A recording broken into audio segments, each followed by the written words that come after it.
Hello, babe. Hey, baby. Nahageze ndi hanze vayo. Oh, are you? Yes. So nice. Watuhuriye hafi y'umuryango gusa. So nice.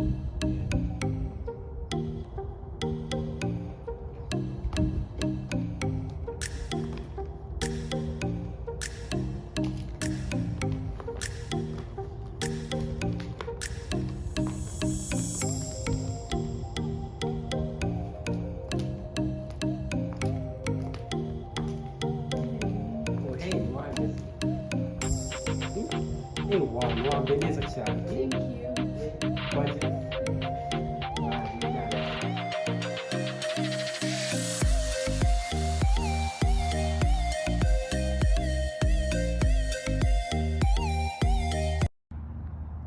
Umva sheri, aha hantu ni heza cyane, nahashimye, haratuje, ni ukuri nanezerewe, wakoze cyane kubona hano hantu. Kabisa ni ibintu by'ingenzi kukuzana ahantu nk'aha heza, ubwiza bwawe binyibutsa mbese ahantu twagiye ubutaha, ariko ahandi twigeze kugera ubutaha n'aha ngaha mwibona ari heza. Hari twagiye utaha by'ukuri nyine hari twagiye ushize mu by'ukuri naho ntabwo hari habi, gusa nyanga haraharenze cyane pe. Ahangaha ni heza, harashimisha, haratuje cyane, mbese nyine tu Yes. kandi ndebe ko ntabwo utabimubona ko maganda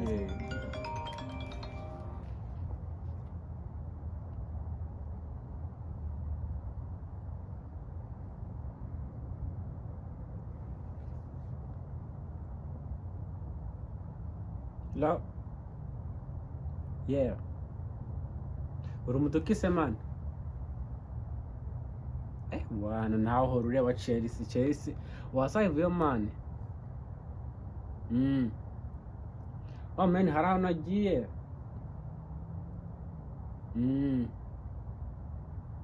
Oya twazahura n'ejo nta kibazo tu. Ariko hari igihe ntazaboneka, ntabwo najya tuzaboneka ari next week. Mfite gahunda nyinshi muri iyi minsi. Reka nzama call you back. Who was that? That was my homeboy. Your homeboys? Yeah. Homeboys wabo ugahita ubakupa? Nyine uko nari ndagira ngo time nyine bashyize ku ruhande. Okay, so akanya nsohotse uhisemo uhamagara hano ahubwo kunshira ngaho. Akari wampamagaye ari akantu ngiye kumbaza. Seriously? Akanya nsohotse ntari amasegonda ngaho so uhamagara hano bakobwa? Ni umuhungu, ni umujama wanjye tu. Umuhungu mugenzi wawe kurya hata umbona ugahita ubakupa? I don't mind you talking to your homeboys. Then I don't get it. Why? Mva. Kwihuta kandi atari abantu bagana umuhungu wanje. How would I believe it's your homeboys? Like urambonye tubakupa? Why? Nukura kuzi kwa kuvugisha abakobwa. No nakubonye mvugisha ubundi. Ni wowe mukobwa mvugisha gusa muri phone yanjye. Ni wowe wakubona amagusa. Yes. Is that true? Wowe gusa. Sera umuntu ari kuvugisha muri phone yawe. But did. Oui.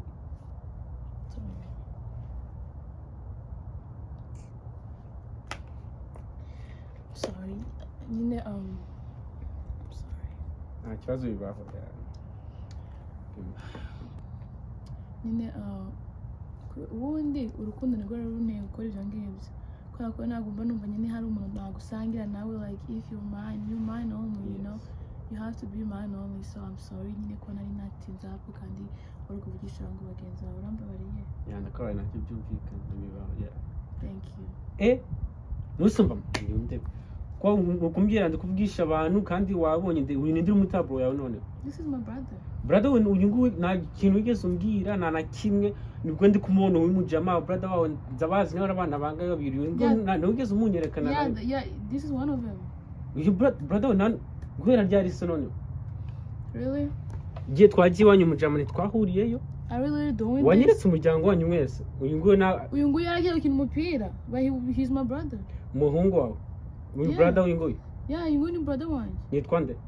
Yitwa Vincent. Vincent, umuryango wanyu wose nta mwana. Igihe waje mu rugo ntabwo arahari, ntabwo ari mu rugo. Ko bwanyu wose muri iyi minsi mwabaye this. Really? Mwese mwamutenga baka wasanga ka best friend kawe washizemo no gutyo. Are you serious right now? This is my brother, I'm telling you. This is my brother. Ibi ngibi ntago bicamo.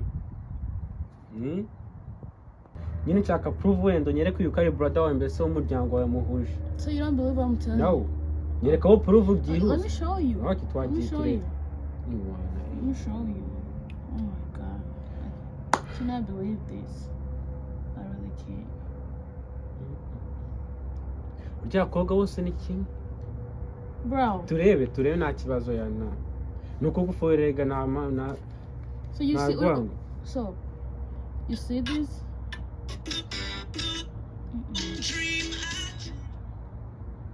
You see? Oh. This is my brother. Like, that's him. Oh, mama, sorry baby, nuko gufuhira gusa nta kindi ariko ntabyo narinze ako kunda abonye nuko nyine igihe twagiye iwanyu ntabwo nigeze mubona cyangwa umuryango wanyu ariko urabinyetse buriya wasanga ndabahanze ukuntu ako nabonye mbabarire. Yeah, ubundi urebye ni umuntu nyine ukunda kujya gukina imipira kureba imipira hamwe n'abagenzi be, so akenshi ntabwo ari mu rugo.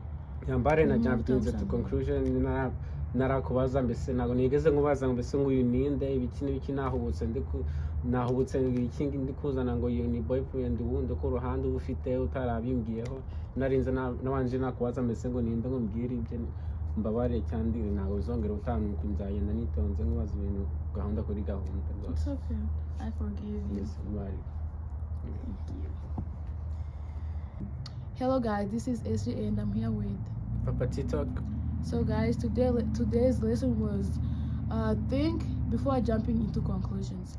Hari abantu nyine bakunda nyine ko actinga before nyine knowing what's really going on, and today's lesson was to stop that, you know.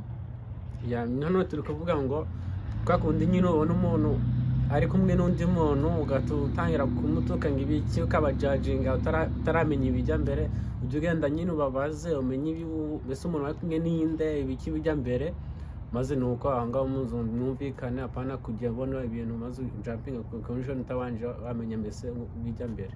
Yeah. So guys, thank you for watching and go check him out on his TikTok. Yeah. He isn't that Olivier Smooth. Olivier Smooth. You want to put TikTok, so guys go check him out. And then following, yeah. Comments, everything. Yeah. Thank you for watching and have a great day. Anyways, don't forget to like, subscribe, share, and comment down below. Thank you.